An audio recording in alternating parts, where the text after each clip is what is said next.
There is a fruit that tastes like nothing else on earth. Imagine peanut butter blended with banana and mango. Add hints of vanilla custard. Finish with tropical notes that remind you of papaya, but sweeter, richer, more complex. This fruit is not from the Amazon. It is not from Southeast Asia. It is not imported from any tropical paradise. This fruit is native to America.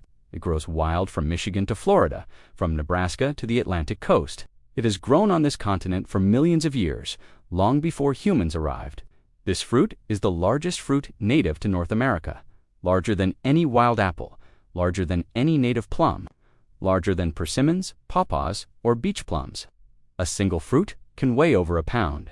This fruit fed Native Americans for thousands of years. They cultivated it. They spread it beyond its natural range. They valued it so highly that villages were built near pawpaw groves. This fruit saved the Lewis and Clark expedition from starvation.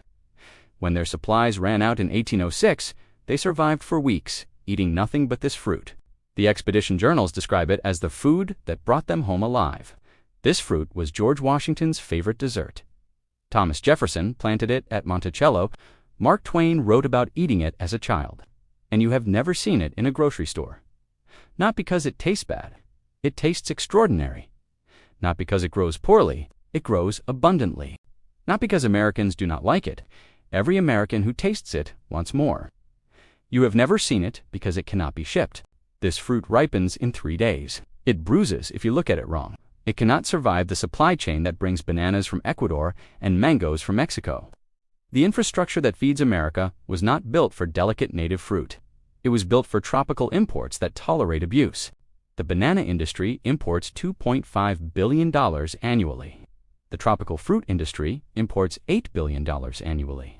These industries have spent a century building supply chains for foreign fruit, while America's finest native fruit rots unpicked in forests across 26 states. This fruit is the pawpaw, Asimina triloba, the forgotten treasure of American forests. Today, we are opening the file on the fruit that tastes like peanut butter custard, the Native American superfood that European colonizers abandoned, the Lewis and Clark survival food that grocery stores refuse to carry, and the import industries that profit from you never learning what grows wild in American woods. If this matters to you, subscribe and hit the bell. The file is open. In 1916, a contest changed American fruit history. The American Genetics Association announced a nationwide competition to find the best pawpaw varieties in America. The prize was substantial. The publicity was enormous. Fruit enthusiasts across the eastern states submitted their finest specimens.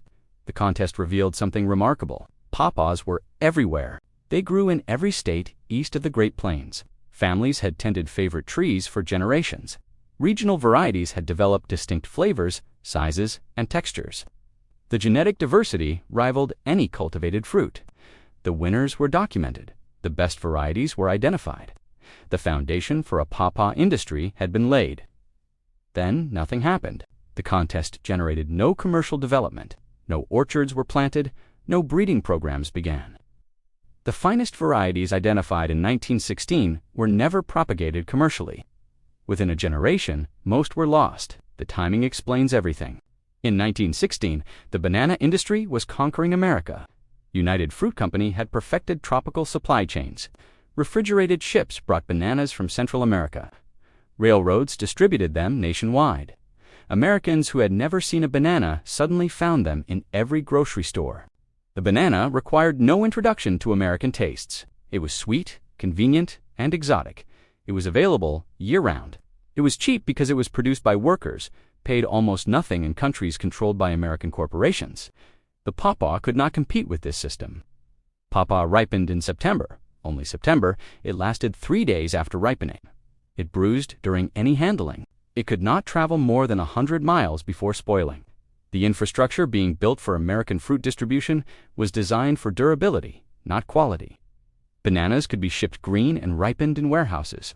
Pawpaws had to be eaten where they grew. American agriculture chose infrastructure over flavor. It chose imports over native abundance. It chose the banana over the pawpaw. By 1950, most Americans had forgotten that pawpaw existed. A fruit that had sustained Native American civilizations, that had saved American explorers, that founding fathers had celebrated, vanished from national consciousness within 2 generations. The flavor of pawpaw defies simple description. Food scientists at Kentucky State University have analyzed pawpaw flavor compounds for 3 decades. The research, led by Dr. Kirk Pomper, identified over 50 distinct volatile compounds contributing to pawpaw's unique taste. The dominant notes are esters that create banana and pineapple flavors. Secondary compounds add mango, papaya, and vanilla. Tertiary notes contribute the mysterious richness that tasters struggle to name. Some call it peanut butter, others call it custard. The combination exists in no other fruit. The texture compounds the uniqueness. Ripe pawpaw flesh is creamy, almost pudding-like. It can be eaten with a spoon directly from the skin. The consistency resembles avocado more than apple, but sweeter and more aromatic. Professional tasters consistently rate pawpaw among the finest fruits they have ever encountered. Chefs who discover pawpaw incorporate it into desserts, ice creams, and pastries. The flavor transforms any dish that features it. The nutritional profile matches the exceptional taste. Pawpaw contains more protein than most fruits. It contains more vitamin C than apples, more potassium than bananas, more magnesium than oranges. The antioxidant content rivals blueberries. Research published in the Journal of Food Science documented that pawpaw exceeds most common fruits in amino acid content. The protein quality approaches that of eggs. A fruit that tastes like dessert delivers nutrition that rivals health foods. The cancer research adds another dimension. Pawpaw contains acetogenins, compounds found in few other plants. Research at Purdue University by Dr. Jerry McLaughlin documented that these compounds show activity against certain cancer cell lines in laboratory conditions. The research is preliminary but intriguing. The pharmaceutical industry has investigated pawpaw acetogenins for decades. Patents have been filed. Research continues. But the fruit itself remains unavailable to most Americans who might benefit from eating it regularly. The history of pawpaw in America spans thousands of years. Archaeological evidence documents pawpaw cultivation by Native Americans across the eastern woodlands. Seeds appear in ancient sites far outside the tree's natural range. Native peoples spread pawpaw deliberately, planting it near settlements and along trade routes. The Shawnee, Cherokee, and Iroquois all cultivated pawpaw. They ate the fruit fresh in September. They dried it for winter storage. They valued it as medicine for digestive complaints. When European colonizers arrived, they encountered pawpaw immediately. The Spanish explorer Hernando de Soto documented pawpaw in 1541, describing Native Americans cultivating it in the Mississippi Valley. French explorers reported pawpaw groves along the Ohio River. English colonists in Virginia found pawpaw growing everywhere. The colonizers adopted the fruit enthusiastically. George Washington requested pawpaw as his favorite dessert.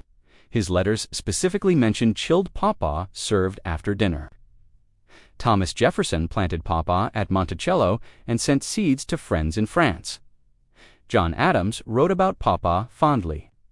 The Lewis and Clark expedition of 1804 to 1806 documented pawpaw repeatedly in their journals. In September 1806, with supplies exhausted and the expedition starving, they survived on pawpaws found growing along the Missouri River. William Clark wrote that the men appear much satisfied with their fare. The fruit sustained them until they reached settlements. American history might have ended differently without pawpaw. Throughout the 1800s, pawpaw remained part of rural American life. Children gathered it from forests. Families tended favorite trees. The fruit appeared at harvest festivals and community gatherings. Then the railroads brought tropical fruit, and pawpaw began its disappearance. The breeding work that could have saved pawpaw has finally begun. Neil Peterson is an American plant breeder who has spent over 30 years developing improved pawpaw varieties, working largely alone, often without funding. He has created the first pawpaw cultivars suitable for commercial production. Peterson's varieties have names that honor the eastern forests where pawpaw grows: Shenandoah, Susquehanna, Rappahannock, Potomac. Each represents decades of selection and testing. Each produces larger, more flavorful fruit than wild trees. The Shenandoah variety produces fruit, averaging half a pound, twice the size of typical wild pawpaws. The flavor is intensely sweet, with pronounced tropical notes. The trees bear reliably in zones 5 through 9. Kentucky State University has continued the scientific work. The university established the only full-time pawpaw research program in the world. Dr. Kirk Pomper and his colleagues have studied pawpaw cultivation, propagation, pest management, and post-harvest handling for 30 years. Their research has answered questions that prevented commercial development. Pawpaw trees require cross-pollination. A single tree produces little fruit. Plant 2 different varieties and production increases dramatically. This discovery explained why some wild trees produce abundantly while others bear nothing. Pawpaw flowers attract few natural pollinators. The blooms smell faintly of rotting meat, attracting flies and beetles rather than bees. Commercial orchards achieve better pollination through hand pollination or by hanging roadkill near blooming trees. The solution is unusual but effective. Pawpaw can be stored longer than previously believed. Research showed that fruit held at low temperatures remains edible for up to 3 weeks. This extends the marketing window enough to make local distribution practical. The research has made pawpaw cultivation feasible. What remains is building the market awareness that would justify planting orchards. The cultivation of pawpaw rewards patience. Trees grown from seed take 5 to 8 years to produce fruit. Grafted trees produce in 3 to 4 years. The wait discourages gardeners accustomed to annual vegetables and quick-bearing fruit trees, but the wait is worthwhile. A mature pawpaw tree produces 25 to 50 pounds of fruit annually. The production begins in early September and continues for 3 to 4 weeks. Each tree provides enough fruit for fresh eating, freezing, and processing. A small planting of 4 to 6 trees supplies a family completely during the harvest season. The trees require minimal care once established. Pawpaw has no serious pest problems in North America. The leaves contain acetogenins that insects avoid. No pesticide sprays are needed. Deer do not browse pawpaw. Rabbits, leave it alone. The tree protects itself. The growing requirements are modest. Pawpaw tolerates shade, thriving in the understory conditions of eastern forests where it evolved. It prefers moist, well-drained soil, but adapts to various conditions. Once established, it requires no irrigation except in severe drought. It survives winters to -20 degrees Fahrenheit. Start with grafted trees of named varieties from specialized nurseries. Peterson Pawpaws, One Green World, and Stark Brothers all offer improved cultivars. Choose at least 2 different varieties for cross-pollination. Without cross-pollination, trees flower but set no fruit. Plant in spring after last frost. Dig holes twice the width of the root ball. Pawpaw has a taproot that resents disturbance, so handle the root system carefully during transplanting. Water deeply after planting and maintain moisture through the first summer. Provide shade for the first 2 years. Young pawpaw trees are understory plants that sunburn in full exposure. Use shade cloth or plant near existing trees. After 2 years, gradually expose to more sun. Mulch heavily around the base. Pawpaw roots are shallow and benefit from moisture retention. Avoid cultivating near trees as this damages roots. Fertilize lightly if at all. Pawpaw evolved in forest soils with natural fertility. Excessive nitrogen produces leaves at the expense of fruit. Harvest when fruit yields slightly to pressure and develops a strong fragrance. The skin may show brown spots. This indicates ripeness, not damage. Fruit that falls from the tree is ready to eat immediately. Use fresh fruit within 3 days at room temperature or within 3 weeks under refrigeration. Freeze puree for year-round use in smoothies, ice cream, and baking. The frozen puree retains flavor indefinitely. The economics of pawpaw favor small-scale production. Fresh pawpaw sells for $8 to $15 per pound at farmers markets, where it appears the price reflects both quality and scarcity. Customers who taste pawpaw once return weekly during the brief season. Pawpaw puree sells for $20 to $30 per pint from specialty producers.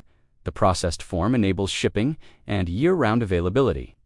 Small producers selling online have built sustainable businesses around pawpaw products.